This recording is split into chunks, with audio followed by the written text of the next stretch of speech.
ओम नमः शिवाय। श्री शिवाय नमस्तुभ्यं। श्री आदिशक्ति पार्वती माताय नमः। श्री विघ्नेश्वराय नमः। श्री लक्ष्मी नारायणे नमः। श्री सरस्वती ब्रह्माय नमः। श्री राधेश्यामे नमः। श्री सियारामे नमः। श्री रामदास हनुमाने नमः। हे शिवजी, તમારી કૃપાથી હું આ શિવ પુરાણ વાંચી રહી છું અને મારી મમ્મી, બેન અને તમામ શ્રોતા શિવ પુરાણ સાંભળી રહ્યા છે। અમે બધા શિવ પુરાણનું જ્ઞાન પ્રાપ્ત કરી શકીએ એટલી શક્તિ પ્રદાન કરજો અને શિવ પુરાણનું તેજ સહી શકીએ એટલી ક્ષમતા પ્રદાન કરજો। હે વિઘ્નેશ્વર ગણપતિ બાપા, તમે શિવ પુરાણના વંચનમાં આવતા તમામ વિઘ્ન હરજો। હે કૃષ્ણ મનોહારિણી રાધાજી, હે શ્યામ સુંદર, હે સિયારામજી, હે રામદાસ હનુમાનજી, તમે શિવ પુરાણ સાંભળવા જરૂર પધારજો અને મારા હૃદયમાં સ્થાન ગ્રહણ કરજો। ઓમ નમઃ શિવાય। શ્રી શિવાય નમસ્તુભ્યમ। द्वितीय संहिता अष्टदशो अध्याय, पेज नंबर 353। मरीच्यादि ऋषि एवं विष्णु आदि देवों के साथ सती वरण निमित्त शिव का दक्ष गृह गमन एवं सती विवाह वर्णन। नारद जी बोले, हे ब्रह्मन, रुद्र के पास आपके चले जाने के बाद क्या चरित्र है तथा आगे क्या बात हुई? हे तात, फिर शिव जी ने क्या किया, इससे कहिए।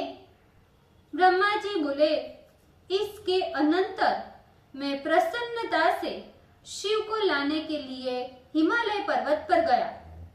वृषभ ध्वज शिव जी मुझ लोक कर्ता ब्रह्मा को आते हुए देखकर अपने मन में सती की प्राप्ति के विषय में बारंबार संशय करने लगे।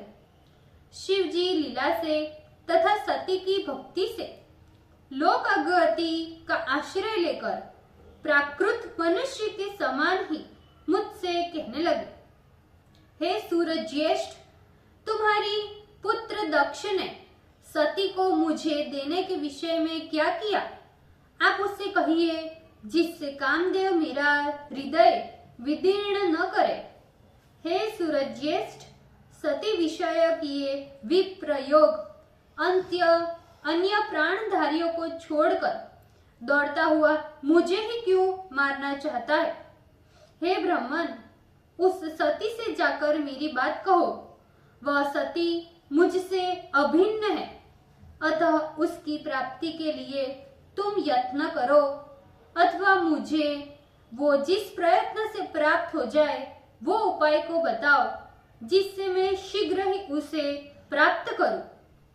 ब्रह्मा जी बोले, हे नारद, लोकाचार से परिपूर्ण रुद्र के वचन को सुनकर मैंने उन्हें बहुत समझाया और फिर उनसे कहने लगा, हे वृषभ ध्वज, सती के विषय में मेरा पुत्र जो कहता है उससे सुनिए। उस अपने असाध्य कार्य को भी आप सिद्ध हुआ ही समझिए। उस दक्ष ने कहा है कि हे ब्रह्मन, मैंने इस पुत्री को शंकर को देने का संकल्प कर लिया है, अतः मैं उन्हें इसे अवश्य दूंगा। ये तो मेरा अभीष्ट था ही, उसमें भी अब आपकी आज्ञा हो चुकी है, तो अतः विशेष रूप से मैं दे दूंगा। मेरी पुत्री ने इसीलिए ही उनकी आराधना की है और वे भी इसे प्राप्त करने के लिए मुझसे कहला रहे हैं। इसीलिए मैं शिव को अवश्य सती प्रदान करूंगा। हे विधे, अब वो शुभ लग्न तथा शुभ मुहूर्त में मेरे पास आए, जिससे मैं उन्हें भिक्षा रूप में अपनी कन्या उन्हें प्रदान करूं। हे वृषभ ध्वज, दक्ष ने मुझसे यही कहा है, अतः आप शुभ मुहूर्त में दक्ष के घर जाइए और उनकी कन्या लाइए। ब्रह्मा जी बोले, हे मुने, मेरे इस वचनों को सुनकर भक्त वत्सल रुद्र लौकिक गति का आश्रय लेकर हंसकर मुझसे बोले, हे ब्राह्मण, मैं तुम्हारे तथा नारद के साथ दक्ष के घर चलूंगा। इसीलिए हे जगत त्रष्टा ब्रह्मा, तुम नारद का स्मरण करो और अपने मानस पुत्र मरीचि आदि का भी स्मरण करो। मैं अपने गणों के सहित उन मानस पुत्रों के साथ दक्ष के घर चलूंगा। ब्रह्मा जी बोले, जब लोकाचरण परायण शिव ने मुझे इस प्रकार आज्ञा दी तो मैंने तत्क्षण नारद तथा अपने मानस पुत्र मरीचि आदि का स्मरण किया।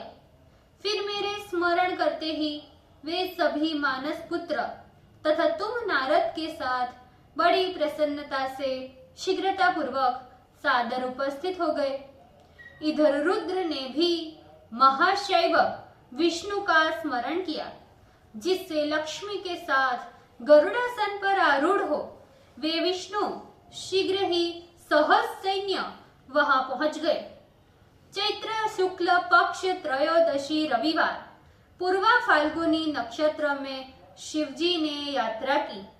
ब्रह्मा, विष्णु आदि समस्त देव तथा मुनियों के साथ मार्ग में जाते हुए शिवजी अत्यंत सुशोभित हुए। जिस समय शिवगण तथा महर्षिगण आनंद पूर्वक यात्रा कर रहे थे, उस समय मार्ग में नाना प्रकार के उत्सव होने लगे। शिवजी की इच्छा से हाथी, गौ, व्याघ्र, सर्प, जटा एवं चंद्रकलाएं यथा योग्य आभूषण के रूप में हो गए। इस प्रकार उत्सव करते हुए वेगवान बलिवर्द पर सवार हुए शिवजी विष्णु आदि देवताओं के साथ दक्ष के घर पहुंचे। इधर विनीतात्मा दक्ष ने भी बड़ी प्रसन्नता के साथ अपने सहचरों सहित रुद्र का स्वागत किया। दक्ष ने सभी देवताओं का यथोचित सत्कार किया और वे मुनियों के साथ यथाक्रम शिवजी के पास आकर बैठे। मुनियों के साथ सभी देवताओं से घिरे हुए शिवजी को दक्ष अपने घर के भीतर ले आए। प्रसन्न हुए दक्ष ने स्वयं सर्वेश्वर शिव को आसन पर बैठाकर विधि विधान से उनकी पूजा की। उन्होंने विष्णु की, मेरी, तदंतर सभी देवताओं की भक्ति पूर्वक यथोचित विधान से पूजा की। इस प्रकार पूजा के योग्य वस्तुओं से सभी देवताओं की यथोचित पूजा करने के अनंतर मानस मुनियों के साथ मंत्रणा करने लगे। मेरे पुत्र दक्ष ने प्रसन्नता पूर्वक अपने पिता मुझ ब्रह्मा को प्रणाम कर कर कहा, हे प्रभु, आप ही वैवाहिक कार्यक्रम कीजिए। फिर तो मैं बहुत प्रसन्नता से अच्छा ऐसा ही हो ऐसा कहकर उठा और विवाह का सारा कृत्य करने में तत्पर हो गया। तदंतर शुभ मुहूर्त में और उत्तम ग्रह के बल से युक्त लग्न में दक्ष ने बड़ी प्रसन्नता से अपनी कन्या सती का विवाह शिव के साथ कर दिया। शिव जी ने भी परम सुंदरी दक्ष कन्या सती का विवाह विधि से पाणी ग्रहण किया।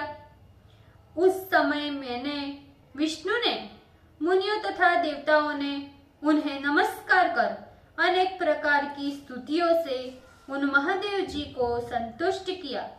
शिव जी के विवाह में नाचने गाने के साथ अनेक प्रकार के महान उत्सव हुए और संपूर्ण देवता तथा मुनिगण परम आनंदित हुए।